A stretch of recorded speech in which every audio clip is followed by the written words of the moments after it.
Hey everybody, it's Zach from Myshire Farm, and we are back again with another video to help you on your adventure with Coturnix quail and becoming more self-sufficient. In this video, we're actually going to talk to the newbies out there. That is right, we're going to talk to the people that are just starting out, just doing their research, or just beginning their adventure, and they just don't know the right steps to take or the first steps to take. This video is for you. So, it is the most frequently asked question I get with newbies, and that is, what do I start with? I went to your website, you have a billion different options, I don't know what the differences are, just pick one for me. I get that a lot. And I get it. We have a lot of different options on the website, and what do you start with? Well, I'm glad you asked. I really am, because this video is going to answer those questions for you. The real answer is, I can't tell you. It all depends on what you're wanting and what you value. However, I am going to give you the information for you to decide what you want to start with. So, long story short, there's 3 factors that you want to think about and decide on choosing what you're going to start with as far as what kind of Coturnix quail, right? So, first and foremost, you want to think about size. The second, you want to think about productivity. And third, you want to think about how easy it is for you. All right, so we're going to get into all 3 of those, right? Okay, if you go to our website, you're going to see a bunch of different options. You're going to see some that say jumbo on it. So you're going to see jumbo wild, jumbo whites, jumbo white wings, jumbo Egyptians, jumbo. We have a lot of jumbos on the website, right? And then you're going to see a lot of options that don't have jumbo in front of it. So you'll see Fab Fees, Golds, Rosettas, Tuxedos, so on and so forth. The big difference is if it has jumbo in front of the name, that really means that it's a larger quail. If it does not have jumbo in front of the name, then that means it's considered a standard quail. Now, I told you that kind of makes sense, one smaller than the other, but really, what does that mean? Well, again, I'm really glad you asked. I actually broke it down for you, and we're going to go over that in just a second.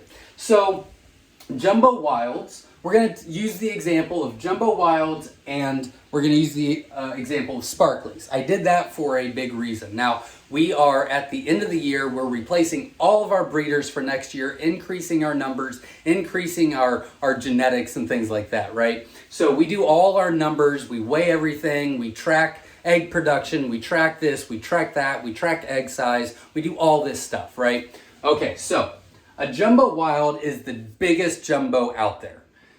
They average 14 ounces at 10 weeks old, okay? They average 280 eggs a year.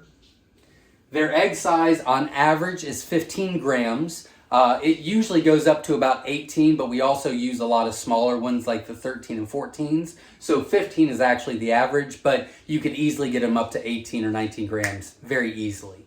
I just prefer the 15 gram mark to ship. And then they are FS, which means feather sexable. Now, sorry, my dogs are obviously fighting. So that's what the jumbo wilds are. Now, if we go to the sparklies, there's a reason why I picked these, and that is because they have become the #1 producer and the biggest size in standards in the past year. We've been working pretty tirelessly on them for over 2 years now, and we got them to where we want them at. So they are 9.9 ounces at 10 weeks old. They lay 335 eggs a year. Their average egg size is 13 grams, and they are also FS, which means feather sexable. All right, now I gave you all that and you go, why did I need to know? Great question. So the difference between jumbo and standard, right, is the jumbo wilds, which are the largest, have a 4-ounce difference in size as far as weight goes. So the sparklies are 9.9 ounces, the jumbo wilds are 14 ounces. So you're going to get 4 ounces more of meat or size per quail. That's a significant difference, right? Okay, now here's the big thing. The jumbo wilds average 280 eggs a year, where the sparklies average 335 eggs a year. That's a difference of 55 eggs per year. That's almost 2 extra months if you think about it. So productivity is the way you want to go, right? Now, the Jumbo Wilds average 15 grams an egg. The Sparklies average 13 grams an egg. So that means the Jumbo Wilds have a 2-gram size difference on the Sparklies, but you're getting 55 more eggs a year on the Sparklies. So again, if you're looking for big meat, big eggs, you're going with the Jumbo Wilds.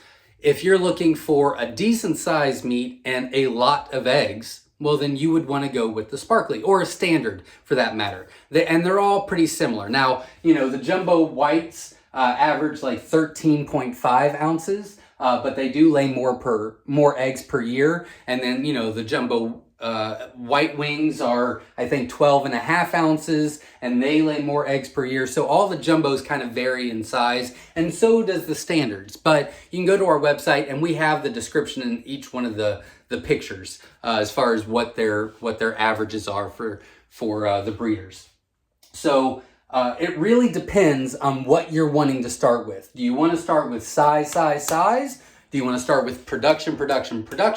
Or do you want a little bit of both? Now, if you want more production, but you like that size, then you would want to look at, like, you know, the Jumbo Egyptians or the Jumbo Sex Links, something like that, right? Okay, so those are the two big things you need to decide is, how do I want to raise them? Why am I raising them? What's more important to me? And what am I willing to, you know, am I willing to sacrifice size for more production, or am I willing to sacrifice production for bigger size, right? Now, the third is whether it's feather sexable or not. So some quail are feather sexable. Some quail are not. You have to vent sex them. It's a little bit difficult. Once you get a routine down and once you get some experience, you're good to go. We do have videos on how to vent sex Coturnix quail, so there's videos to help you with that. But typically, I recommend that for a starter, for a beginner, you do start with something that is feather sexable. It's just easier to raise as far as for you. Now, all the quail eat the same. I mean, obviously the bigger ones eat more, but you know, they all eat the same feed. They all drink the same water. They all, you know, brood the same way. They all incubate the same way. Everything else is completely the same. It's just how they finish off. You know, when they become adults, what they look like, right? Okay, so for example, the Jumbo Wilds are feather sexable. So you can tell by the look of them at 3 weeks old if it's male or female. The Sparklies are feather sexable. So you can tell whether they're male or female by what they look like on their chest at 3 weeks old.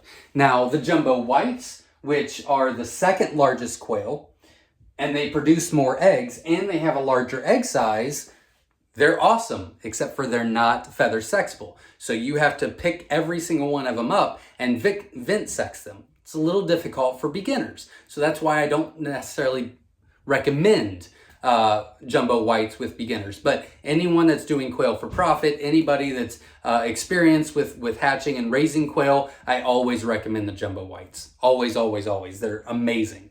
They're kind of the best of both worlds. They're just not that bottom line. They're not feather sexable. Whereas the Sparklies lay 335 eggs a year. The Tibetan Tuxedos average 332. The Rosettas average 330. The Rosetta's Tuxedos average 333 or something like that. So they're all close, except for all the other ones, except for the Sparklies, are not feather sexable. So again, you have to vent sex each one and handle each one and things like that. So again, is that a big deal to you? So are you willing to forfeit the ease of putting quail together as far as male to female ratio and go with the Jumbo Whites, where you're going to get about the same size in meat, but you're going to get more eggs and bigger eggs? Or would you rather just ease is worth that little amount difference? You know what I'm saying? So again, I can't give you that answer. It really depends on what you are interested in and what your goals are. But I wanted to be able to give you that information to decide how you want to raise and what you want to raise. I know that we went kind of long, but I wanted to be detailed about this to give you the best information possible so that you can be successful on your adventure. Now, if you're still with me, give yourself a round of applause because this is a long video. But if you have any questions, you're more than welcome to comment below. I check it almost daily, if not daily, and respond to the comments. And remember, every Sunday at 7 p.m. Eastern Standard Time, I go live right here on our YouTube channel, Myshire Farm, to do a live question and answer. So you can jump on there, you can comment your questions, I'll answer them in a live feed, and you can get your answers right then. So hopefully that'll help you on your journey and adventure with Coturnix quail, and hopefully it helps you decide on how and what you want to start with. So thank you very, very much for watching. Thank you for your patience. I appreciate it. And until next time, everybody, stay safe.